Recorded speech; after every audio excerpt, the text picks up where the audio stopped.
What's up, everybody? It's Alex from Heavy New York. We are back at the Gramercy Theater. We got Starset playing tonight and opening tonight. We are here with A Brilliant Lie. Thank you all for being here. Thank you. Yeah. Hi. Thank you so much for your time today. It was great to be able to sit down and talk with you. Thank you very much for taking the time as well. It's been a hectic day, but good so far. That's how it is in New York. Is this your first time in New York? No, we've played here quite a few times. We always get the dollar pizza. Yeah, I always eat lots of dollar pizza, actually. Yeah, it ends up becoming a $100 pizza. But the people here are awesome. I mean, you can throw a stone and find live music, and people are very supportive of it. So we love coming here. Absolutely. So your latest music is the Threads Weaver EP. Do you just want to talk about like how the making of this record was and the reception and everything been thus far with it? Who wants to go first? Yeah, I mean, the making of the record was kind of the culmination of the rest of the Threads collection for us, so which was kind of a concept in the idea of how a band builds themselves as you start to write together. So they're successive. Yeah, there's successive EPs, and Weaver was kind of the third and final piece of that. So we're really proud of it. We recorded with James Paul Wisner, and people have seemed to be really receptive to the music. We think it's our strongest record to date, and we look forward to moving in and doing some more music afterwards. So. Did this concept come into play before you started writing music, and that helped determine the outcome of the music, or did like you come up with this idea when you were first writing and like had some songs and ideas written down?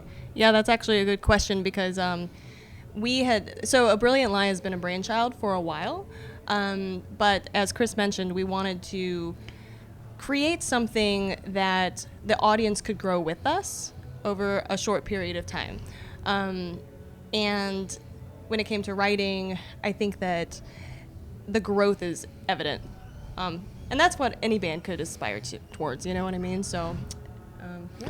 I think it's kind of a duality there. I think we set out with the goal for us was to grow together and write, but then the one kind of affects the other, right? Because you start to write together and then you start reflecting on what you just did. Like, oh, well, I really liked what we did here. People seem to like this part, but I don't think this went as well as we thought it was going to. So that kind of, the next record becomes a different thing. So I think it's all evident in how the songs came together. And taking on the idea of, because we play so many live shows, we tour a lot. So it's that juxtaposition of how is this going to come off produced and how is it going to come off live, and then finding the marriage between those things as we grow. Interesting.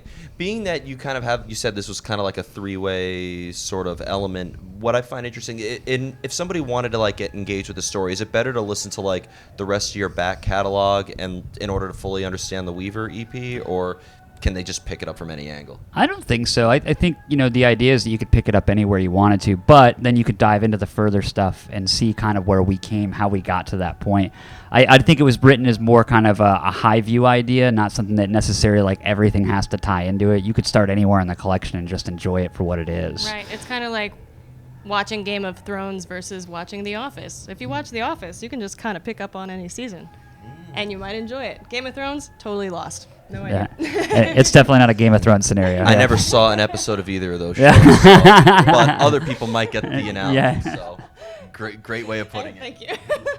Now, one question I have specifically for you is it easier to come up with lyrics when you have music written down, or do you sometimes have lyrics written beforehand and the band would sometimes write according to that? Primarily the former. I'm really lucky because all the guys in the band, we're kind of a democracy to a fault when it comes to writing music, but I think that what comes out is very emotive even without vocals on it. So it's very inspiring to write towards that for this band. Do I have little like notebooks and things like that I'm like, oh, that was kind of cool? Yes, I do. So there's fragments of that, but for the most part, it's really neat to just add the layers onto what's already been created for me. Now, as for you being a drummer, is it easier to come up with the beat when you have like riffs written down and like a song structure, or does the band like write over your sort of arrangement? It kind of goes both ways because everyone really contributes ideas as we write. We write a lot, so like for each EP, we had anywhere between 20 to 30 songs written for a 5-song EP, and some of that stuff I would bring just like a straight structure. So it was just like, all right, here's the drum structure of how I think this rhythmically should move, and then everyone wrote to that. And other stuff Matt brought some stuff, and we just had a bunch of riffs, and I built rhythms around that, and then we kind of the upside of writing together is that people can go, well, what if we did this and what if we did that? You know, the downside is that sometimes it's a little bit slower of a process, but I think at the end of the day we end up with music that we're all truly happy with, which I think is you know, where you want to be as a band. You mentioned you had like 30 songs. Is there a specific reason why you chose to do an EP rather than like a full-length album? I think the idea was to do the multiple EPs. You know, eventually some of that material still lives in the background. So if and when we do a full length, some of that stuff may be revived for that. But it was kind of like write everything you can and then pick the best of the best and put that on an EP. You ever worried like the stuff you don't include will be on like a B-side and just be the biggest hit you guys? It's been mentioned, yes. But that's actually, you know, a blessing in a sense, because when I go back and listen to the things that got tossed out personally, I'm like, man, that was a cool riff. Oh, and when you take a year to take your ear off of it, then it might inspire you to do something like totally to left field with it. So it's all fluid, you know. And you mentioned like in the songwriting process that you focus very much on how it's going to translate in the live presence. So when it comes to playing live, is there at all maybe a similar energy that you channel into performing as you do when you're songwriting, or is it just a completely separate mind frame altogether and like an art that you need to master the both of them? I think we kind of have to go back and forth because we want to master the songs and we want to master our crafts. So, you know, if you walked into our rehearsal space, we're standing there like, you know, trying to figure it out and nitpicking ourselves and each other. And then live, it's just punk rock, baby. Let's do it. Yeah, I think from to steal a word from Tara, from an emotive standpoint, you kind of have to perform into the recording process, or you start to get that kind of sterile feeling. Yeah. And I think that's kind of, especially nowadays where recording has gone, it's become kind of a particular thing, is that you're trying to find that fine line between like, this sounds really good and perfect, but it also sounds human. And I think part of that is being emotive in your playing into the microphone, into the, you know, the performance the way you can, and not over fixing it, you know? Absolutely. And I mean, do you try to execute the material like note for note when you are playing live, or do you maybe like throw in like an extra, do you sustain a different vocal or scream on this certain part? Drum fills, you know? Yeah. There's fills everywhere. No, we a live show should be a live show. We kind of let that ring true. We have fun and say weird stuff and just kind of let it happen. I think if you're not just letting it happen in the moment, it starts to feel fake. Yeah, and if you have the live show by the throat, it's going to be uncomfortable for everybody. And we just like to have fun. I mean, at the end of the day, we're friends and we play in a rock band. And if there's 1,000 people out there watching us, we want them to be our friends too. That's awesome. Not to sound too lame, but rock and roll should be fun, man. I think that we should have more fun at shows, and it should be, you know, an escape from the everyday life that is. No one wants to go from their office job and feel like they've just gone into another room to stand and stare and listen to something pre-processed and done. Very true. Very true. That's why I always said there's something to be said if somebody slightly botches a note on stage, or you know. I saw like one time like a drumstick just like went flying and hit one of the other members in the head. It was natural. Yeah. Which I hope your show goes way better than that tonight. Thank you. Even if it doesn't, we'll just keep going. You know, at the end of the day, as long as I think that sometimes as musicians and performers, we get caught kind of in that 30 seconds, like, oh man, I miffed that 30 seconds. But in the span of 30 or 40 minutes, like that 30 seconds isn't really a big deal. Yeah, exactly. It's gone. Move on. Right? And the final question I wanted to ask you is I want you both to elaborate, because this is the hardest question for every artist to answer. How do you know when a song is done? You first. Ouch. I think, well, for us as a band, I think that once 4 very stubborn people can agree on something, which sounds like a very stupid answer, but it's the truth, and we're like, okay, and then reminding each other that you have to let it go.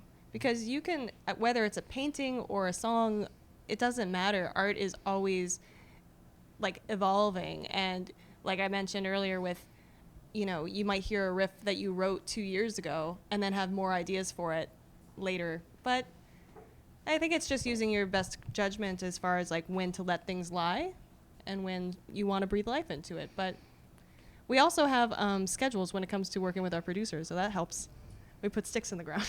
That was beautiful. Good luck. Good luck topping that one. Actually, I think the best time to know when a song is done is when you get that vibe. Like when you finish the song and you've put all the harmonies on it and all the pieces and parts have been put in place. There's like a little, and if anyone who listens to music would know this, that like kind of tickle you get, that like, man, that was like awesome, and to move what Tara said forward is, learning to put the paintbrush down when that happens, because I think sometimes you can get lost in it, right? You can just sit there and you just like drive yourself crazy. keep like, oh man, I'm gonna try a different drum groove here, and let's add a fifth on top of that, and let's look, man, what if we did a key change? You start going down that road, and then you're gonna be like 46 and never put out a record. Yeah. You know what I mean? It's like, what is worse, having too little or too much? It's like, Right. Well, and to add on to that, it's I don't know. You could go on forever about this stuff, because music, everyone has their preferences, but there's nothing wrong. It's not like you got a math problem wrong. Like, music is whatever you want it to be, and that's why it's so uniting for people. absolutely. So before we go, I want to thank you so much for your time today. Is there just anything else you would like to promote after this kick-ass store with a Starset, Palisades, and Hyde? We're going to be taking some time to just get on social media and talk with people. You can check us out on Instagram, Facebook, and everything. We do have some stuff that's kind of in the works, but we can't announce any of it yet, sadly. That's all good. Yeah. I forgot to mention this will be uploaded by midnight, so if it hasn't been announced yet, best not to say it here. Yeah. We won't have anything that we can officially announce, but prepare for 2020, because we're going to be doing a lot of really fun, big things. And we're also changing our online merch store. So when we get back, we'll have some more items, and it'll be at abrilliantlie.com. Awesome. Thank you so much. Everybody, we are here with A Brilliant Lie. Be sure to pick up the Thread Weavers EP if you haven't already. This is Alex from Heavy New York. We'll see you next time.